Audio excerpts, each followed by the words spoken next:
Thank you for joining us for another episode of Real Talk. I want to thank our sponsors at Park Bank. Thank you for Facebook Journalism Project for supporting us also. If you want more of our content, please go over to our YouTube page or go to listen to our podcast also. Today I have someone I know well, someone who is extremely well-informed of what's going on in the education field, someone who's a great asset to our city, our county, Dr. Jack Daniels. Sir, how are you? I'm good. How are you doing, Henry? I'm good. You know, it's I'm still trying to get used to these COVID-19 days. It's still like my days are a blur. So I'm still hard to tell what day is which, but I'm good. So a lot to talk to you about. You run Madison College, and you know the COVID-19 stuff has clearly impacted you, like it's impacted everyone else.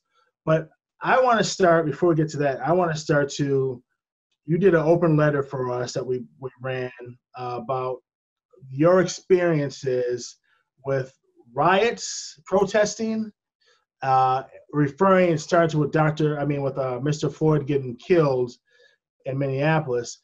And what was fascinating to me about it, what you wrote, is that you kind of listed all the experience that you've had through protests or riots. I think it was somewhere like from Watts all the way down to all those different protests. And you said something that was interesting to me, that you said some of the places didn't rebuild. Like some of them never rebuilt. So from that lens of all those things you've seen to what's happening now, how do you see this playing out compared to other times? You know, I think you have to go back and look at the history. And when you look at everything from the Watts Rebellion through King, through Miami, the folks who were actually protesting were primarily Black folks. And they were protesting for equality, equity. They protested for housing, better health care, better education. That's the same, isn't it? And as you think about that, we took that, what also happened is to make a statement so people would take notice. The neighborhoods were destroyed and they weren't rebuilt. We talked about urban renewal, and it was renewed to nothing but flat ground and vacant lots. We talk about today, and as I wrote in my statement, you know, I'm tired of going and doing this over and over and over and over again. But what makes this different? And I think there's some differences here. I think the first difference is that people woke up because they saw it on video. They see it now. It was in real time. When that knee went on Mr. Floyd's neck, it wasn't something that happened and it got to the TV. It's real time. You saw murder on TV. And that murder incited people. And it incited a large group of people. That then they became, the reality was, for them, many of them, well, I now see is going on. And so then you got another level of consciousness among folk who's saying, we can't have this. It's the same message with different actors. And so you've got numbers of other folks that are really involved. churches played a huge role during the protests in the 60s, huge role. And you saw that role be revived on Sunday. You also saw many different types of folks who have been protesting. A lot of them are very young. And what the youth are saying, and I shouldn't say just youth, because you got folks who are in their 20s and so forth, who are saying, we're not going to take it anymore. So we have to do something. It then struck me that you look at the little cities or townships or very small municipalities who are also having a protest. 2 days ago, it was in Portage. Nobody would ever think about a protest happening in Portage or having a discussion about race in Poignette. It's much broader. It's hitting more folk because they saw it and it's impacted them. So am I encouraged by that? Somewhat. But what has to happen is that you have to have sustainable change. And if it's not sustainable, we just revisit and we will redo this when it happens again. It would happen again. So one, words matter. And you actually, I was saying protest and I said riots. You, in your own polite way, corrected me by saying rebellion. So I words matter. And so I shouldn't have said riots. I should have said rebellion. That's a better word to say. So thank you for that. You didn't do it directly, but thank you for, I think that's a good correction. But you have to understand that rebellion, when Watts went up, they first called it the Watts riot. It wasn't until the community said, this is a rebellion. But if you look at Detroit, you look at Miami, you look at Chicago, they all still call them riots. But I agree. The rebellion, insurrection, that's what they were.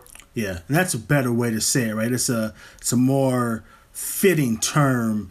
A riot kind of makes like people are just out there doing something for nothing, just right. But thank you for that. And then you mentioned something about churches having a role. For our viewers to understand what he just said, the African American Church of Councils had a protest walk, peaceful walk on Sunday, and there was about 10,000 people showed up, and so it was a peaceful march, and a lot of people showed up. And the churches led it. So I think that's what he's referring to. So, Dr. Daniels, that is an interesting segue to say, because what I keep saying to people is the emotions are high right now. The dangerous about emotions that they fade. And then once the emotions go away, the strategy and the work has to continue. And so once the emotion fades and people are not, COVID-19 is going away. Let's just say it's going away. People are back to their active lives. They're going back to the normalcy. This stuff still happens. What can Black folks do to make sure that this is sustainable and it's not emotional and also be transformative and change? And from your perspective. Sometimes you just can't take the emotion out of it because emotion drives you. But I think there's some things that need to be done or looked at. First of all, we have to take care of people. Let me explain what I mean by that. Part of the issue is that no one knows what the experiences are of Black folk unless they are Black folk. And when you look at the Anglo population, they make an assumption based on their own experiences. You don't ask me how I feel. And that's one of the first things you have to understand is, how do I feel about that? Because it's not what you think I feel about it. And so the communication has to occur, which means that folks have to get in tune to who they are and the beliefs that they have. And how do you get to that? So that's one thing. I think a second thing is that there's some language that we've got to change. There's a difference between being a non-racist and an anti-racist. A non-racist is a very passive individual. And most of them will say, I'm not racist. I'm a non-racist. But as Angela Davis would say, you need to be an anti-racist because you need to be active about minimizing that racism, if not eradicating that racism. That's a strong how we have to work for in every segment of our population, which means it has to happen in the education sector, business sector, governmental sector, all the sectors. But then and this is never going to happen overnight. And I don't think people expect it to happen overnight. What they expect is that you got a measurable outcome and you're going to watch it grow to the point where you think, yeah, that's good. It's past, or we made some progress. No, we made substantial but significant and sustainable progress. The last thing I will say is that if you're going to make real change in this country, locally, nationally, it's in the ballot box. Because when you put that ballot box and you put your vote in it, you're electing people who are going to be influencers over federal judgeships, influences over the court, influences that hire sheriffs, appoint sheriffs. You got to vote because it's all based on that. And if you don't, we see what has happened with the last 3 years. Yeah, that's a lot. That's what you just said. Really, really good stuff. So, I tend to believe that for Black folks to have more of a voice, one is education, I believe. I think you have to build wealth, build ownership, and I think you have to vote. You have to influence policy, right? But coming back to you, education, you've gone through COVID-19, which you guys had to close the school early, right? Did you guys close early? Right? March 15th. Okay. So you closed March 15th. And do you know if you opened up in September yet? Do you know? No, we don't. Our intent is to open August 31st for the fall term. It's when fall term starts. Okay. But we also have to understand and be flexible if the situation changes. Understood.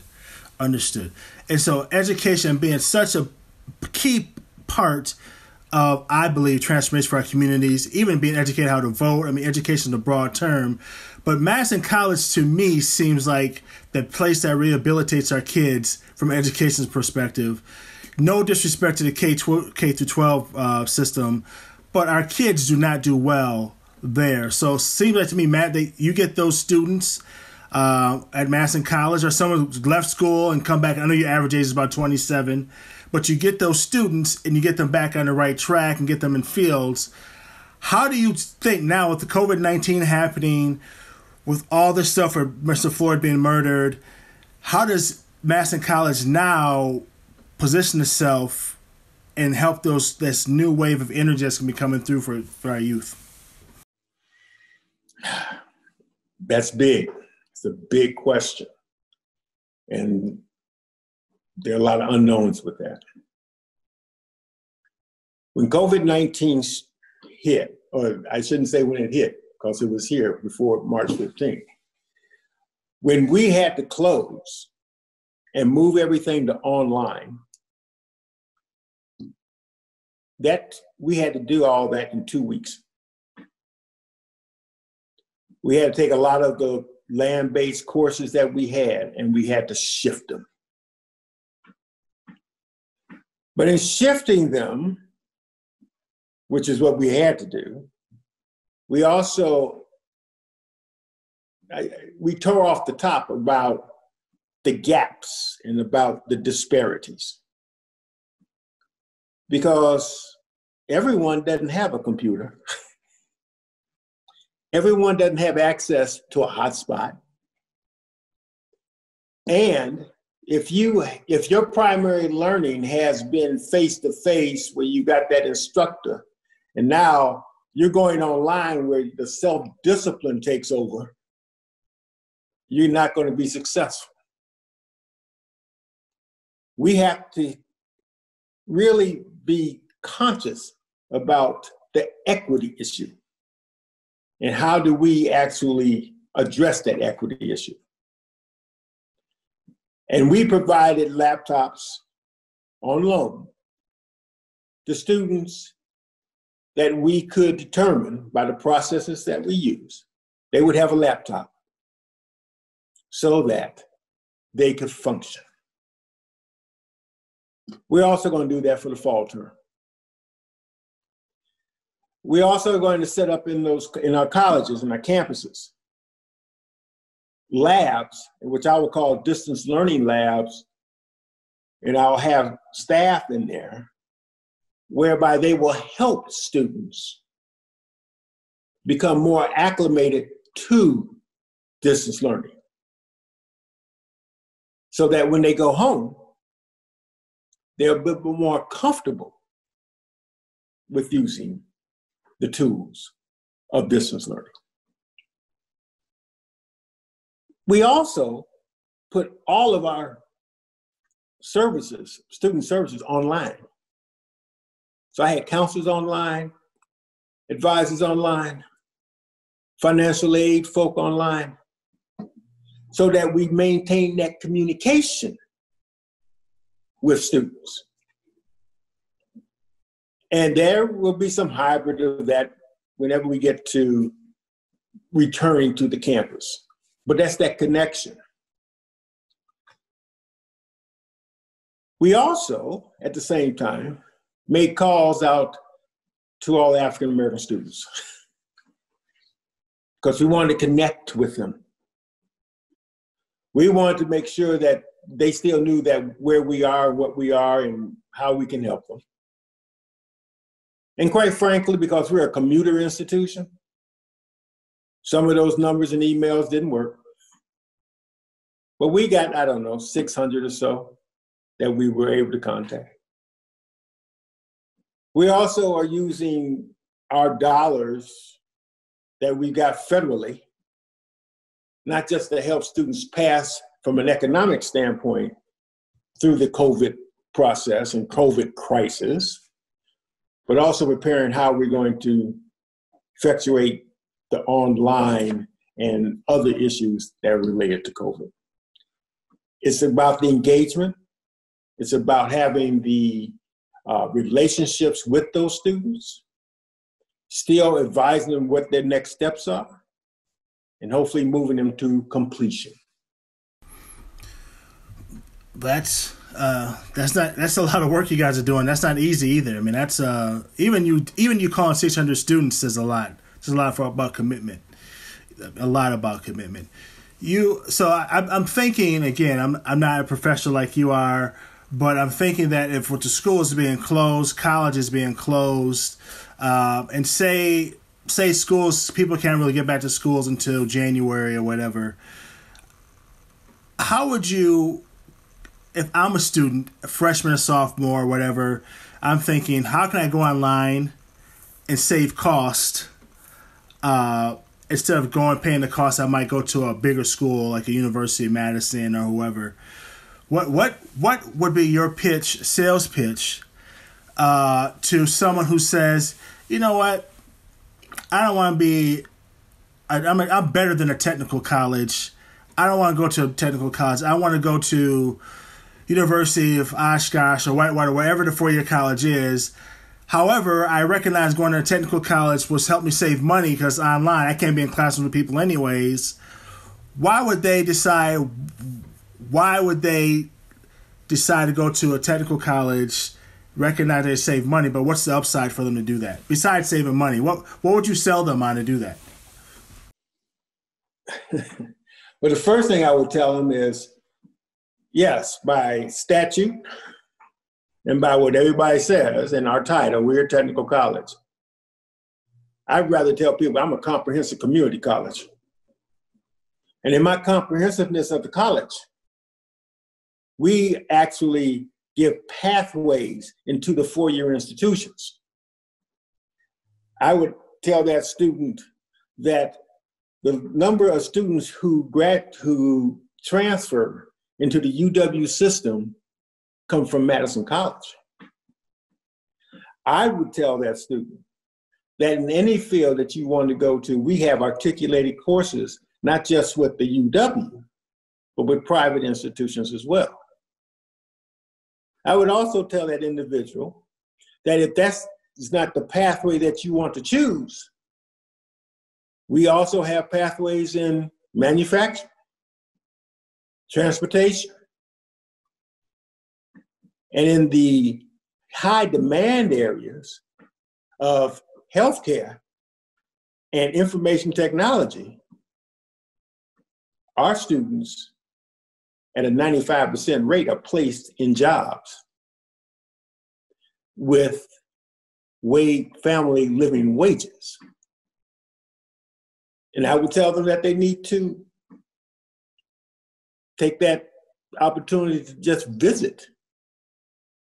And I would just tell them that it's not about cheapness, it's about affordability.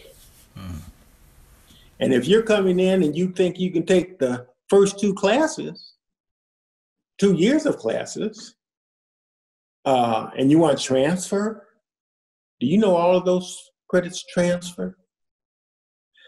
I think there's a misconception about what Madison College is about and the broad breadth that they have and that they serve.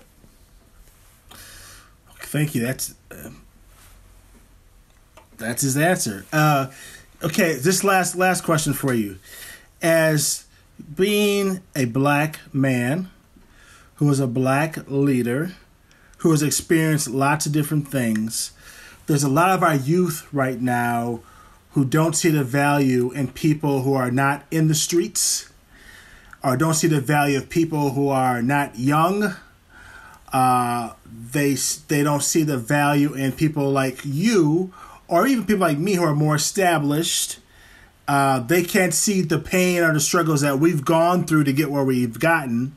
You know, I think they just think it just popped up and we didn't deal with racism and we haven't dealt with any of that stuff. What would you tell young people, especially our young black men, because God bless our black women and they're doing so much for our community, but black men are locked up more than anyone else. We're not as educated as our black women are. Even medium income. Like, so we die earlier. Most police brutality happens to black men. So a lot of these young men need to hear from people like yourself of, no, yes, we've gone through what you're going through, but this is also possible. So what would you say to those young black men in the community like, those old heads don't know anything about the struggle we're going through and what, they don't get it. What would you tell them, these young black men?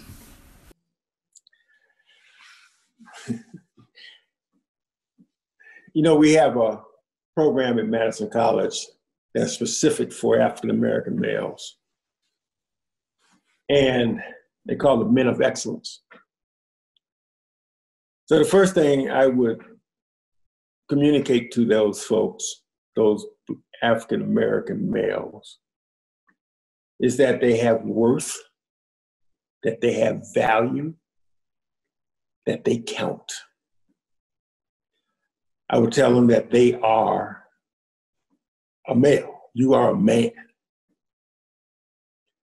I would tell them the experiences that you are experiencing, though it may be 60 years apart or 50 years apart or 20 years apart for that fact.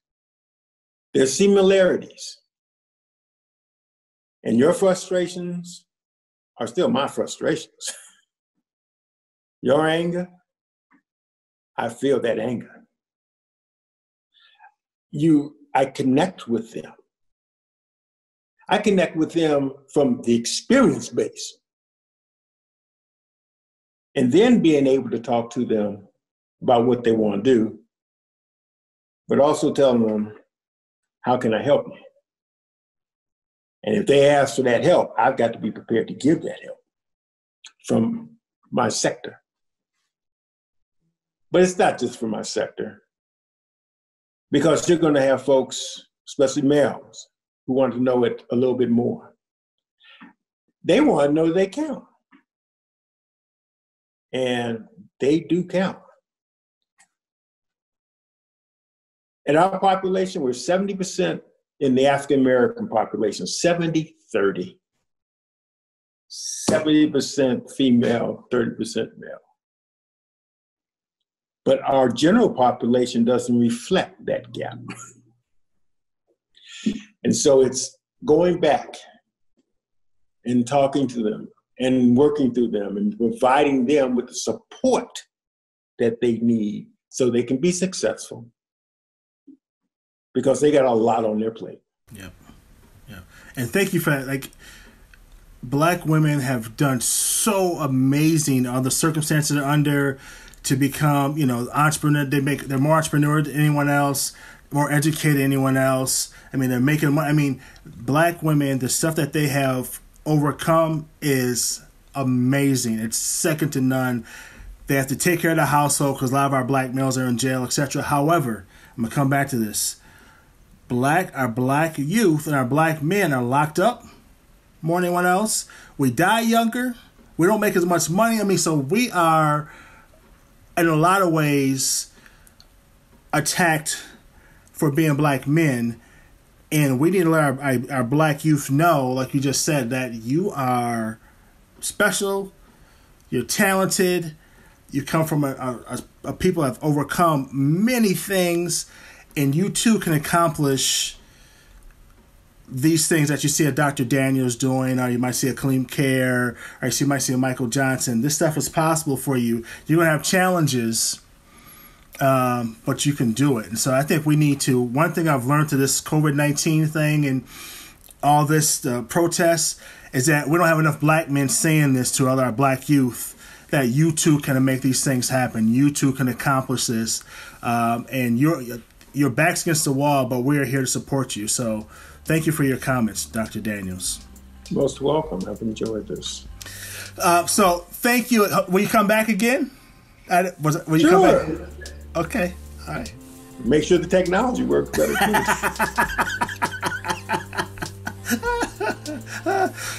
Thank you everyone for joining us again for another episode of Real Talk. Thank you for Dr. Daniels and everyone at Madison College. Nothing but love for you over there, and we'll see you next time.